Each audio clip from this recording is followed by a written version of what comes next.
Good morning student, मैं नितिन शर्मा नवीन senior secondary school की online classes में आपका एक बार फिर से स्वागत करता हूं। तो हम प्रबंध के बारे में पढ़ रहे थे। लास्ट वीडियो में हम करीब 3 वीडियोस के अंदर प्रबंध के चैप्टर को समझ चुके हैं, काफी कुछ। ठीक है, अब पहले चैप्टर में जो थोड़ा सा टॉपिक बचा था वो था हमारा प्रोफेशन। हमने नेचर ऑफ मैनेजमेंट पढ़ा था, उसमें हमने प्रबंध को बहुविद्या के रूप में, प्रबंध को विज्ञान के रूप में, प्रबंध को कला के रूप में और प्रबंध को यूनिवर्सल के रूप में भी जाना था। ठीक है, तो कुछ बच्चों को लगा था कि सर प्रोफेशन वाला आपसे छूट गया। नहीं, ठीक है, मुझे पता था, इसके लिए मुझे एक नेक्स्ट वीडियो बनानी है, उसमें आपको ये मैं दोबारा समझा दूंगा। इसलिए आज मैं इस चैप्टर को इस टॉपिक को ले रहे हैं, management of as a profession. ठीक है, प्रोफेशन इस वर्ड को आपने 11th क्लास में पढ़ा होगा, डेफिनेटली पढ़ा होगा कि भाई प्रोफेशन क्या होता है, पेशा क्या होता है, पेशे के कैरेक्टरिस्टिक्स क्या होते हैं। इन सभी चीजों के बारे में हम पहले भी काफी बार पढ़ चुके हैं। ठीक है, फिर भी कुछ स्टूडेंट को नहीं हो नॉलेज, तो हम आज एक बार और रिपीट करते हैं कि प्रोफेशन होता क्या है। ओके, तो प्रोफेशन क्या है देख लेते हैं कि पेशा यह एक ऐसा व्यवसाय है जिसके लिए विशिष्ट ज्ञान एवं प्रशिक्षण की आवश्यकता होती है। पेशा किस तरीके का बिजनेस है जिसने हमें बॉडी ऑफ नॉलेज और ट्रेनिंग दोनों की नीड होती है। ओके, मतलब जो भी व्यक्ति प्रोफेशन से जुड़ा हुआ है, कोई भी ऐसा कार्य कर रहा है प्रोफेशन से रिलेटेड, तो उसके पास क्या होनी चाहिए, उसके पास जितनी अधिक से अधिक नॉलेज होनी चाहिए उस काम के प्रति। और केवल नॉलेज से काम नहीं चलता है, साथ में उसको क्या लेना चाहिए, उस कार्य को करने के लिए प्रशिक्षण लेना चाहिए। आई मीन टू से ट्रेनिंग होनी चाहिए उसकी अच्छे से कंफर्मली। ओके, अब पेशा के कौन कौन से व्यवसाय होते हैं, कैसे कार्य करता है, मैं आपको एक एग्जांपल देता हूं। जैसे एक डॉक्टर का पेशा होता है, डॉक्टर भी एक प्रोफेशन में होता है, एक वकील होता है प्रोफेशन में। ठीक है, जो कानून की व्यवस्था को जानता है, किस तरीके से उसे केस लड़ना है, सब कुछ बारे में जानता है। ठीक है, मतलब एग्जैक्टली हम देखा जाए तो क्या होता है कि पेशा वाला व्यक्ति जो होता है वो बहुत सारा अनुभव, बहुत सारा ज्ञान रखता है, उसको प्रशिक्षण होता है किसी कार्य का, मतलब ट्रेनिंग लेता रहता है। तो यहाँ पर जो प्रोफेशन है वो हम डॉक्टर की कैटेगरी में भी देख सकते हैं। ठीक है, साथ में वो क्या करता है, जब वो कार्य करेगा, अपनी सेवाएं देगा, तो साथ में सामने वाले से क्या लेगा, फीस लेगा। ये प्रोफेशन होता है। मान लीजिए कोई व्यक्ति वकील है, डॉक्टर है, ठीक है, तो वो क्या लेगा, अपनी सेवा देने के बदले क्या लेगा, फीस लेगा या नहीं लेगा। ठीक है, कोई ऐसा तो नहीं है ना कि प्रोफेशन में बिजनेस की तरह कोई लाभ हो रहा है, वो कोई प्रॉफिट अर्न कर रहा हो, नहीं कर रहा। ठीक है, प्रोफेशन में व्यक्ति क्या करता है, केवल अपनी जो सर्विस है वो प्रोवाइड कराता है अदर पर्सन को, और उस अदर पर्सन से क्या लेता है, एज ए फीस लेता है। ओके, तो आज इस प्रोफेशन को हम कंपेयर करने जा रहे हैं किससे, मैनेजमेंट से। हमने मैनेजमेंट को multidisciplinary, as a science, as a art, बहुत चीजों से कंपेयर किया था। ठीक है, और जब भी हमने उनको कंपेयर किया था तो याद रखना, कंपेयर करते समय मैंने आपको पहले बोला था, जिस प्रबंध को जिस चीज से आप कंपेयर कर रहे हो, पहले उसका डेफिनेशन आना बहुत जरूरी होता है, उसके कैरेक्टरिस्टिक हमें जानना जरूरी होते हैं, और ये सब चीज जानने के बाद हम उसके कैरेक्टरिस्टिक को प्रबंध से क्या करेंगे, कंपेयर करेंगे, और फिर देखते हैं कि भाई इनके बीच में क्या सिमिलरिटी है, क्या नहीं है, और उसके बाद हम डिसीजन लेते हैं कि भाई ये एज ए साइंस है या नहीं है, एज ए आर्ट है या नहीं है। Okay, it is clear. तो आज का जो मेन टॉपिक है वो है management as a profession. Okay, प्रबंध पेशे के रूप में। ये चैप्टर फर्स्ट का ही टॉपिक है, ठीक है। तो यहां पर हमने पढ़ा था कि पेशा क्या है, एक बिजनेस है जिसमें किसकी आवश्यकता होती है, विशिष्ट ज्ञान की और साथ में प्रशिक्षण की। ओके, यदि कोई व्यक्ति व्यवसाय कर रहा है, प्रोफेशन वाला व्यवसाय कर रहा है, उसको नॉलेज ही नहीं है, बॉडी ऑफ नॉलेज का लेके कमी है, उसको ट्रेनिंग प्रॉपर नहीं मिली है, तो वो क्या अपना प्रोफेशन में अच्छे कार्य कर सकता है क्या? बिल्कुल नहीं। ओके, तो याद रखना, प्रोफेशन वाला बंदे के पास विशिष्ट ज्ञान होना चाहिए जो भी वो काम कर रहा है, और साथ में उसको ट्रेनिंग भी होनी चाहिए। अब वो अपना जो सेवाएं देता है, क्या देता है? प्रोफेशन वाला व्यक्ति क्या देता है? सेवा प्रोवाइड कराता है, और उसके बदले में क्या लेता है? फीस लेता है। प्रोफेशन में कोई अर्निंग तो होती नहीं है प्रॉफिट की, ठीक है, तो उसको क्या मिलती है? फीस मिलती है। ओके, तो ये होता है पेशा। अब पेशा की हम विशेषताएं देखते हैं। अब देखो, आपको याद रखना है कि यदि जो व्यक्ति पेशे से जुड़ा हुआ है, प्रोफेशन के कार्य से जुड़ा हुआ है, उसके अंदर कौन कौन से कैरेक्टरिस्टिक्स होने चाहिए। तो सबसे पहला आता है ज्ञान की विद्यमानता। ज्ञान की विद्यमानता, ज्ञान की विद्यमानता, ये मान लीजिए। Okay, specialised body of knowledge. Profession की सबसे पहली जो कैरेक्टरिस्टिक्स है वो क्या है? स्पेशलाइज्ड बॉडी ऑफ नॉलेज, ज्ञान की विद्यमानता। मतलब कि जो भी व्यक्ति प्रोफेशन के कार्य से जुड़ा हुआ है, उसको उस कार्य के प्रति या उस कार्य के मतलब जो वो कार्य कर रहा है उससे संबंधित बहुत ज्यादा ज्ञान होना चाहिए। हर तरीके का ज्ञान होना चाहिए उस कार्य को करने समय। यदि एक एग्जांपल, यदि कोई डॉक्टर है, ठीक है, और वो डॉक्टर मान लीजिए हड्डी का डॉक्टर है, ठीक है, हड्डियों का डॉक्टर है, तो उसे भाई फ्रैक्चर से रिलेटेड सारा ज्ञान होना चाहिए। होना चाहिए कि नहीं होना चाहिए? कोई व्यक्ति वकील है तो उसे कानून से रिलेटेड ज्ञान होना चाहिए कि नहीं होना चाहिए? तो मुझे एक बात बताइए, बिना नॉलेज के पेशा मान सकते हैं क्या किसी व्यक्ति को? नहीं। टीचर भी एज ए प्रोफेशन में आ जाता है, ठीक है। तो यहां पर क्या होता है कि ज्ञान की विद्यमानता, जो व्यक्ति प्रोफेशन से जुड़ा है उसकी ज्ञान कितना होना चाहिए? ज्ञान बहुत भरपूर होना चाहिए। जिस भी सब्जेक्ट में वो कार्य कर रहा है, जो भी वो कार्य करता है, उसमें उसको भरपूर ज्ञान होना चाहिए। ओके, अब बात करते हैं, यहां मैं आपको कंपेयर करता चलता हूं सीधा प्रबंध से, मैनेजमेंट से कंपेयर करते चलते हैं। क्या मैनेजमेंट का जो व्यक्ति कार्य करता है, एक मैनेजर, उसके पास भी ज्ञान भरपूर होना चाहिए कि नहीं? मैनेजमेंट से संबंधित उसके अंदर नॉलेज होनी चाहिए कि नहीं होनी चाहिए? बिल्कुल होनी चाहिए। ओके, बिल्कुल होनी चाहिए। मतलब कि जो व्यक्ति मैनेजमेंट का वर्क कर रहा है किसी ऑर्गेनाइजेशन में, उसको उस कार्य से रिलेटेड, उस मैनेजमेंट से रिलेटेड उसको क्या होना चाहिए?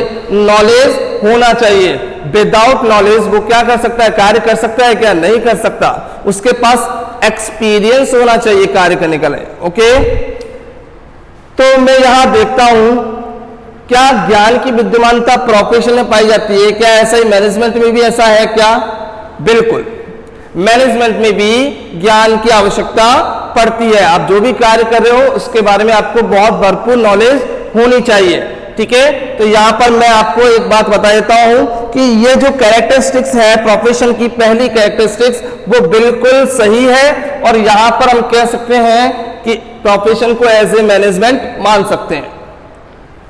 इस कैरेक्टरिस्टिक्स के आधार पर, इस कैरेक्टरिस्टिक्स के आधार पर हम क्या कर सकते हैं? मैनेजमेंट को क्या मान सकते हैं? एज ए प्रोफेशन मान सकते हैं। ओके, इसमें कोई गलत नहीं, क्योंकि प्रोफेशन में भी क्या होना चाहिए? नॉलेज होना चाहिए, और मैनेजमेंट का कार्य जो कर रहा है उसके पास भी क्या होना चाहिए? नॉलेज होना चाहिए।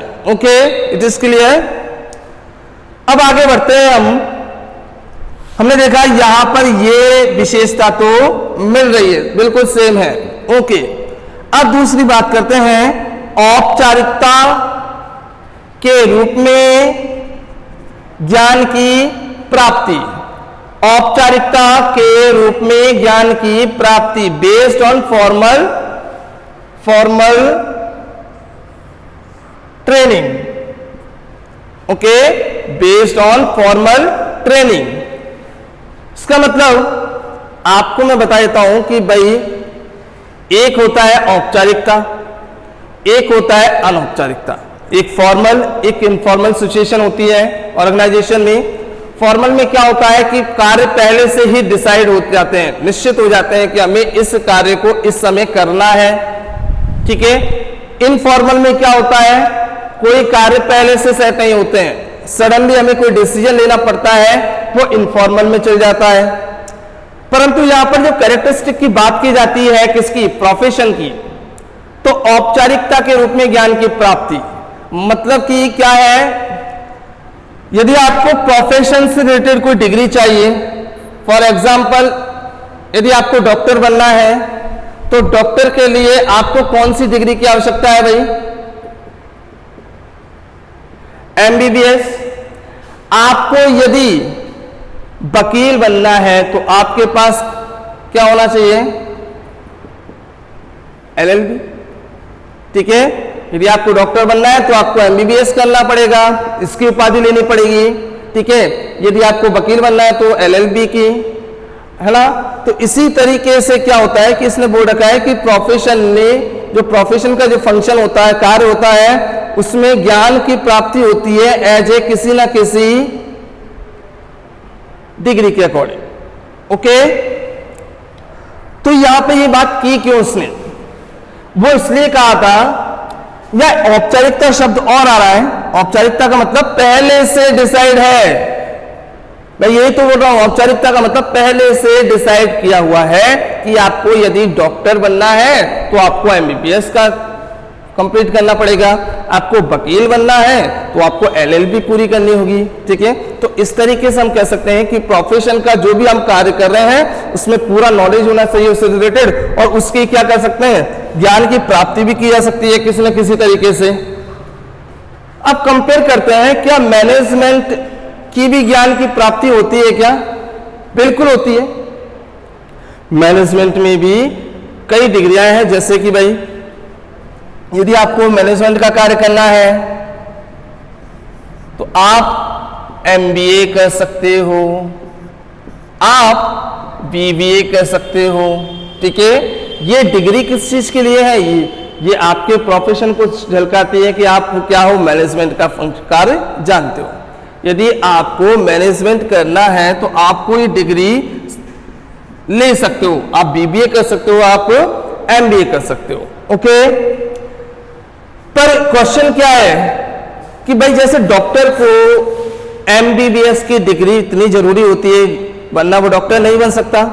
एक वकील को एलएलबी की डिग्री बहुत जरूरी होती है, वो वकील नहीं बन सकता विदाउट इसके। परंतु यदि कोई व्यक्ति मैनेजमेंट कर रहा है किसी ऑर्गेनाइजेशन में और उसके पास बीबीए या एमबीए की डिग्री नहीं है, तब भी वो कार्य को आगे कर सकता है, मतलब वो मैनेजमेंट कर सकता है, विदाउट डिग्री भी वो मैनेजमेंट कर सकता है। पर तभी हम कह सकते हैं कि भाई जो ये विशेषता इसमें मिल रही है, प्रोफेशन में बताई गई है कि भाई औपचारिकता के रूप में ज्ञान की प्राप्ति की, ठीक है। तो यहां पर ये सेम नहीं हो रहा, यहां पर आपको मैनेजमेंट में डिग्री की आवश्यकता नहीं है।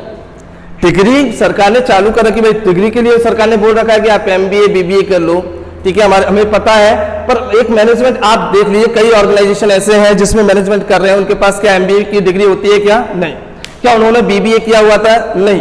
बट मैनेजमेंट के लिए तो मेन क्या चीज है, एक्सपीरियंस होना चाहिए। किसी कार्य के लिए क्या होना चाहिए, एक्सपीरियंस होना चाहिए। तो यहां हम कह सकते हैं कि ये जो कैरेक्टरिस्टिक्स है वो नहीं मिलती है ऐसे मैनेजमेंट, ठीक है। तो याद रखना, पहली जो विशेषता है वो मैनेजमेंट को एज ए प्रोफेशन बताती है। दूसरी जो विशेषता है जिसके अकॉर्डिंग पता चलता है कि एक मैनेजमेंट पेशे के रूप में सही नहीं माना जा सकता, ओके।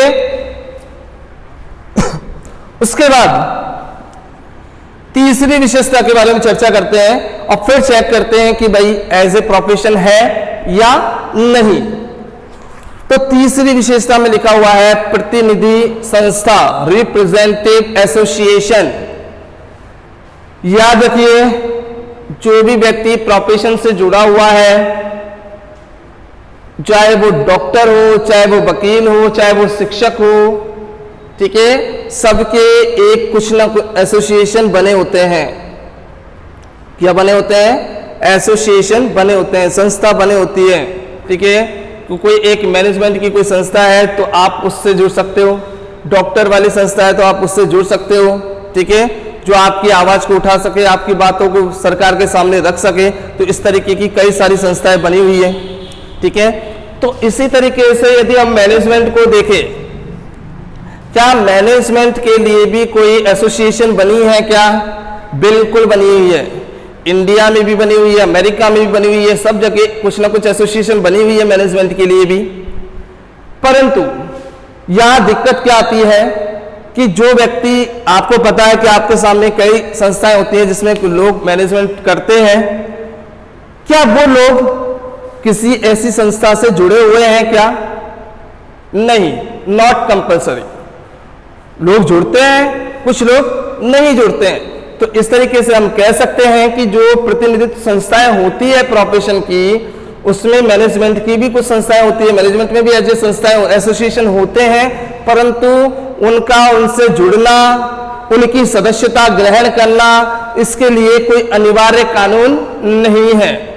आप ले सकते हो सदस्यता, परंतु कोई अनिवार्य कानून नहीं है।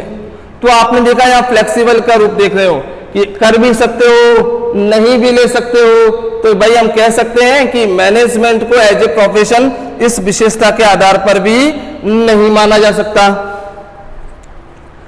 तो मैंने जो पेशे की विशेषता बताई है ना, याद रखना, ये जो पांचों विशेषता है ये किसने दी थी? मैकफार्लैंड, एक व्यक्ति था मैकफार्लैंड, जिन्होंने प्रोफेशन की ये 5 विशेषताएं बताई थी और देखा था कि इन 5 विशेषताओं के अकॉर्डिंग मैनेजमेंट सिमिलरिटी पाता है या नहीं। तो हमने देखा पहली विशेषता के अकॉर्डिंग तो मैनेजमेंट एज ए प्रोफेशन हम मान सकते हैं। दूसरी विशेषता के अनुरूप हम क्या कर सकते हैं? मैनेजमेंट को प्रोफेशन नहीं मान सकते। तीसरी के अकॉर्डिंग भी क्या होता है? हम मैनेजमेंट को एज ए प्रोफेशन नहीं मान सकते। ओके, अब बात करते हैं चौथा। जो चौथी विशेषता है वो है आचार संहिता। ठीक है, आचार संहिता क्या होती है कि भाई कोई भी आप कोई कार्य कर रहे हो, उसमें नियम कानून होते हैं या नहीं होते हैं? होते हैं, बिल्कुल। ठीक है, तो यहां पर आप यदि कोई प्रोफेशन का वर्क कर रहे हो, आप डॉक्टर हो, ठीक है, तो आपके भी कुछ ना कुछ कोड ऑफ कंडक्ट होते हैं, कुछ नियम कानून होते हैं कि आपको इतने से इतने बजे कार्य करना है, आपको यहां पर ड्यूटी करनी है, आपको ये कार्य करना है। कई सारे आपके पास क्या होते हैं? कोड ऑफ कंडक्ट होते हैं, नियम कानून होते हैं। तो जो भी व्यक्ति प्रोफेशन का कार्य करता है वो आचार संहिता से जुड़ा हुआ व्यक्ति होता है। तो हम देखते हैं क्या मैनेजमेंट भी इस चीज को फॉलो करता है कि कोड ऑफ कंडक्ट को, कोड ऑफ कंडक्ट को फॉलो करता है क्या? बिल्कुल। मैनेजमेंट में भी कई सारे नियम व कानून बनाए जाते हैं, कई सारे प्रिंसिपल्स होते हैं, सिद्धांत होते हैं, कई सारी थ्योरी होती है, पर वो भी कैसे होती है? फ्लेक्सिबल होती है। हम यहां पर मैनेजमेंट में समय के अकॉर्डिंग, परिस्थिति के अकॉर्डिंग, ठीक है, स्थान के अकॉर्डिंग अपने नियम को बदल सकते हैं। भाई मैं मना नहीं कर रहा, मैनेजमेंट में नियम होते हैं, परंतु हम उनको बदल भी सकते हैं। ठीक है, संस्कृति के अकॉर्डिंग, परिस्थिति के अकॉर्डिंग। तो हम कह सकते हैं कि इस विशेषता के आधार पर भी, इस विशेषता के आधार पर भी मैनेजमेंट को एज ए प्रोफेशन नहीं माना जा सकता। ओके, अब बात करते हैं सेवा की प्रवृत्ति, सर्विस मोटिव। पेशे की पांचवी विशेषता क्या है? सेवा की प्रवृत्ति। कि भाई ये कहना चाहता है कि जो भी बंदा प्रोफेशन से जुड़ा हुआ है, किसी भी प्रोफेशन से जुड़ा है, वो क्या दे रहा है? समाज को सर्विस प्रोवाइड कर रहा है। क्या ये बात बिल्कुल सही है? क्या बिल्कुल सही है?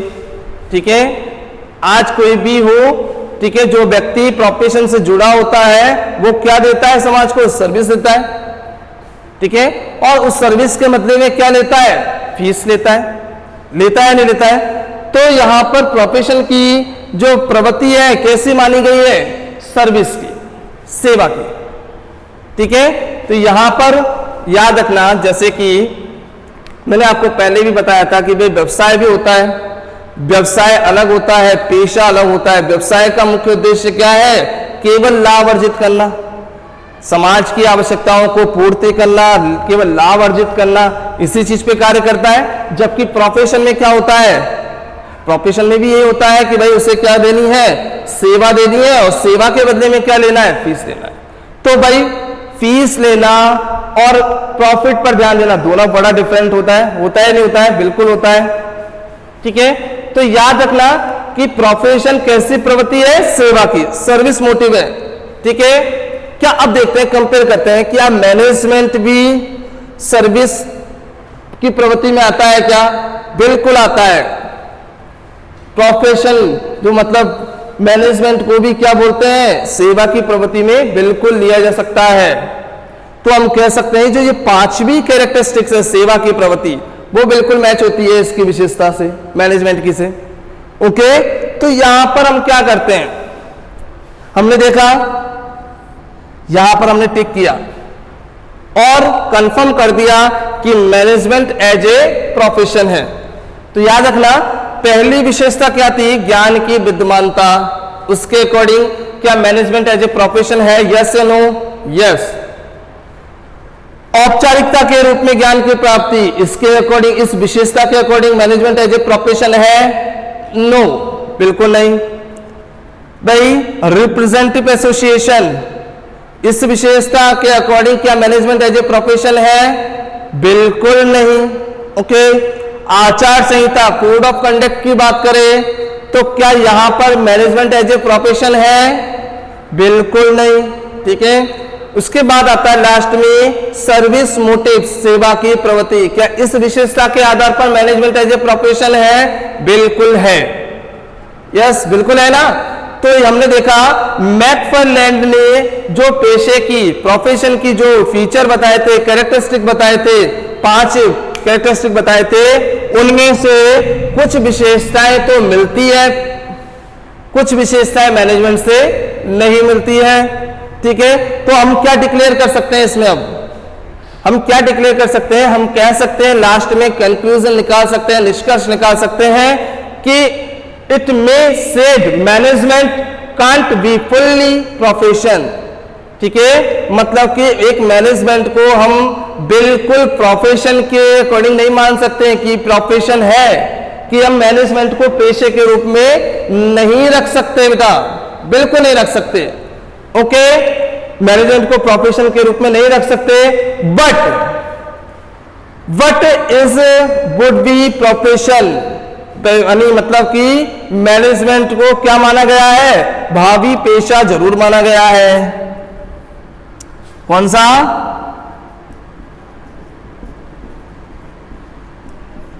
भावी पेशा के रूप में रखा गया है। ओके, याद रखना कि भाई जब लास्ट में आंसर दो तो क्या आना चाहिए कि मैनेजमेंट पूरी तरीके से पेशे की श्रेणी में नहीं रखा जा सकता, इसे केवल हम क्या मान सकते हैं? भावी पेशा मान सकते हैं। It is clear? ठीक है, कोई दिक्कत नहीं। तो हमने इस चैप्टर में जो लास्ट टॉपिक था अपना मैनेजमेंट एज ए प्रोफेशन, उसको समझने का प्रयास किया। ओके, यहां आपको कोई दिक्कत नहीं है, मैंने आपको बड़ा स्लोली इसको समझाया है। मैंने सबसे पहले प्रोफेशन की डेफिनेशन आपको बताई कि प्रोफेशन क्या होता है और प्रोफेशन एज ए बिजनेस से कितना डिफरेंट होता है। ठीक है, प्रोफेशन में क्या होता है? फीस के रूप में काम करते हैं, सर्विस प्रोवाइड करते हैं, जबकि मैनेजमेंट में क्या होता है? भाई गुड्स का प्रोडक्शन करो, उसकी सेलिंग करो, ठीक है, तो और लास्ट में अर्निंग करो, प्रॉफिट, तो डिफरेंस है या नहीं। मैंने क्या करा, मैकफर्लैंड की 5 विशेषताएं आपके सामने रखी पेशे की, उन 5 विशेषताओं को समझाते समझाते एक एक को मैंने मैनेजमेंट से कंपेयर किया और हमारा निष्कर्ष निकला लास्ट में कि मैनेजमेंट क्या नहीं है, पूरी तरीके से प्रोफेशन नहीं है, वह क्या माना गया है, भावी पेशा माना गया है। ठीक है, तो मैं आपको इस चैप्टर को कंप्लीट करा चुका हूं पहले को, और मैं कुछ क्वेश्चन आपको बता देता हूं, आपको ये करने हैं पहले चैप्टर में। ओके, तो आप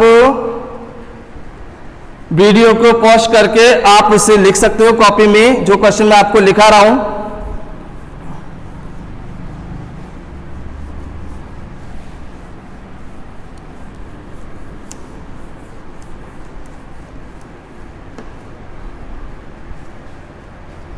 ठीक है, आपको अपनी कॉपी में करना है। पहला क्वेश्चन,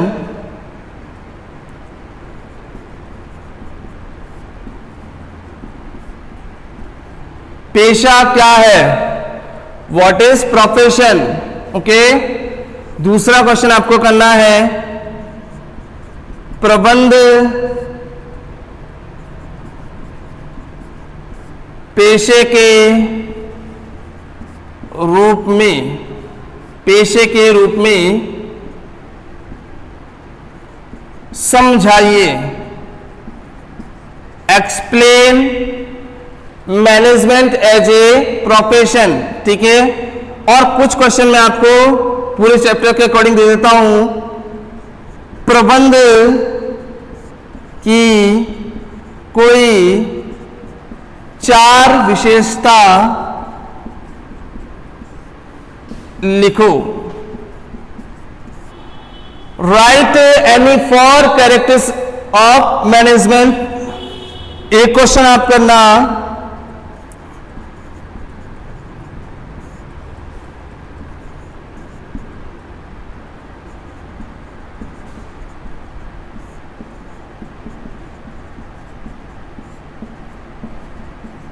प्रबंध के उद्देश्यों का वर्णन करो।